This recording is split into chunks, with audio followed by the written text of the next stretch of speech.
Magandang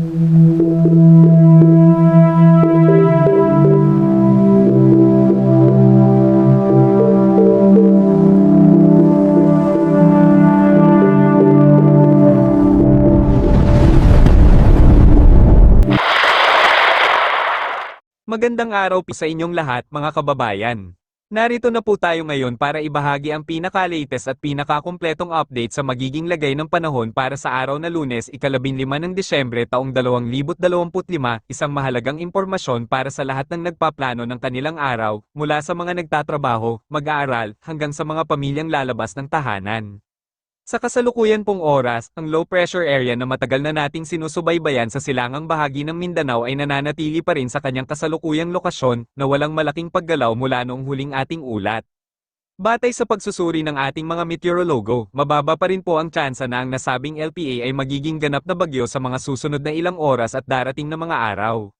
Gayunpaman, lubos po tayong nagpapayo na maging alerto pa rin kayo sa mga posibleng pag-ulan na dulot ng mga cloud cluster na kasama nito, ang mga ulap na ito ay maaaring magdulot ng biglaang pag-ulan at pati na rin ng kulog at kidlat sa ilang bahagi ng rehiyon, lalo na sa mga oras ng hapon at gabi.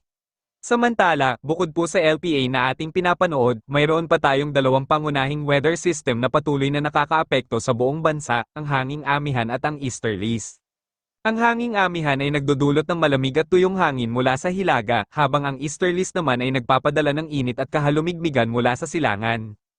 Ang dalawang weather system na ito ay magkakasamang nakakaimpluwensya sa uri ng panahon na mararanasan natin sa iba't ibang bahagi ng Pilipinas, mula sa maulap na araw hanggang sa paminsan-minsang pag-ulan.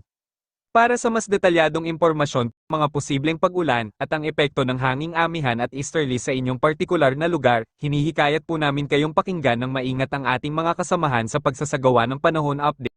Ito po ay para matiyak na ikaw ay may tamang impormasyon at handa sa anumang pagbabago sa panahon. Muli po, salamat sa inyong mahalagang panahon na inilaan para pakinggan ang ating update ngayong araw. Manatiling maging alerto, updated, at laging handa, mga kababayan. Hanggang sa susunod nating ulat. At para sa maging lagay ng ating panahon sa araw ng Lunes, patuloy pa rin magiging maulap yung kalangitan sa malaking bahagi ng Cagayan Valley at Cordillera Administrative Region, maging dito rin sa Aurora at Quezon, dulot po ito ng amihan. Medyo mataas din yung possibility ng mga pag-ulan, kaya pag-iingat pa rin para sa ating mga kababayan. And kapag tayo ay lalabas, huwag pa rin po natin kalilimutan yung mga pananggalang natin dito sa mga pag-ulan na ito. Samantala, dito naman sa bahagi ng Bicol Region at Mimaropa, magiging bahagi maulap hanggang sa maulap po yung ating kalangitan. May possibility po ng mga isolated o yung mga biglaang pag-ulan, pagkidlat at pagkulog na dulot ng easterlies. At dito naman sa Metro Manila, maging sa nalalabing bahagi pa ng Luzon, magiging bahagi maulap hanggang sa maulap din po yung ating kalangitan. Posible pa din po yung mga isolated na mga mahinang pag-ulan or pag-upbon na dulot po ng amihan. Agwat ng temperatura sa Metro Manila ay mula 23 to 31 degrees Celsius. Samantala dito naman sa bahagi ng Caraga at Davao Region, ay patuloy pa rin po tayo makakaranas ng mataas na posibilidad ng mga pag-ulan, pagkidlat at pagkulog, dulot pa rin ito ng easterly. So muli, pag-iingat para sa ating mga kababayan dyan sa posibilidad ng mga pagbaha at pagguho ng lupa. Samantala, dito naman po sa nalalabing bahagi ng Mindanao, maging dito din sa area ng or buong bahagi ng Visayas at dito sa bahagi ng Palawan, magiging bahagi maulap hanggang sa maulap din po yung ating kalangitan. Posible pa din yung mga biglaang pag-ulan, pagkidlat at pagkulog na dulot ng easterlies. Agwat ng temperatura sa Cebu ay mula 26 to 30 degrees Celsius at sa Davao naman ay 24 to 32 degrees Celsius.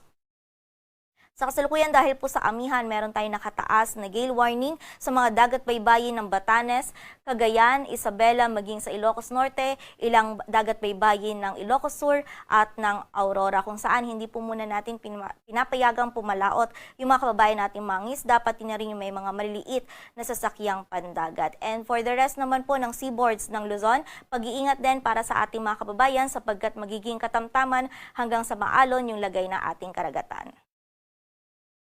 And para naman sa 3-day outlook, by Tuesday dito po sa Metro Manila, patuloy pa rin makakaapekto yung amihan. Magdadala pa rin ito ng mga isolated na mga may hinang pag-ulan or pag-ambon. And by Wednesday and Thursday naman kung saan nakita natin na medyo hihina or makakaapekto lamang yung amihan sa ilang bahagi ng Northern Luzon, dito po sa Metro Manila, posible pa rin yung mga isolated o yung mga biglaang pag-ulan, pagkilat at pagkulog na dulot ng thunderstorm. Samantala, dito din sa area ng Baguio City, by Tuesday, patuloy po apekto pa din yung amihan. May mga light rains lamang po tayong mararanasan. Ngunit pagsapit ng Wednesday and Thursday, magiging mataas po yung posibilidad ng mga scattered ng mga pag-ulan, pagkilat at pagkulog na posibleng dulot po ng shear line. Samantala sa area naman ng Legazpi, by Tuesday, mataas din po yung possibility ng mga scattered ng mga pag-ulan, pagkilat at pagkulog na dulot po ng shear line or ng easterlies. And by Wednesday or Thursday naman, medyo mababawasan na po yung mga pag-ulan nito, but posible pa din yung mga biglaang pag-ulan,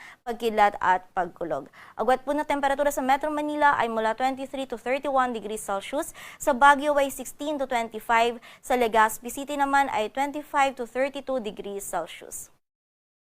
Samantala dito naman sa bahagi ng Metro Cebu at Iloilo City, from Tuesday to Thursday, patuloy pa rin pong magiging bahagyang maulap hanggang sa maulap yung ating kalangitan. Kung may mga pag-ulan po tayong mararanasan, ito yung mga biglaan at mga panandaliang pag-ulan, pagkilat at pagkulog dulot ng easterlies at ng mga localized thunderstorms. Samantala dito naman sa area ng Tacloban City, by Tuesday, magiging mataas po yung posibilidad ng mga scattered ng mga pag-ulan, pagkilat at pagkulog. And by Wednesday or Thursday naman, ay mababawasan na po yung mga pag-ulan nito, but possible pa din yung mga biglaang pag-ulan, pagkilat at pagkulog dulot ng mga thunderstorms. Agwat po ng temperatura sa Metro Cebu ay mula 25 to 32 degrees Celsius, sa Iloilo City ay 24 to 32 at sa Tacloban City naman ay 25 to 31 degrees Celsius.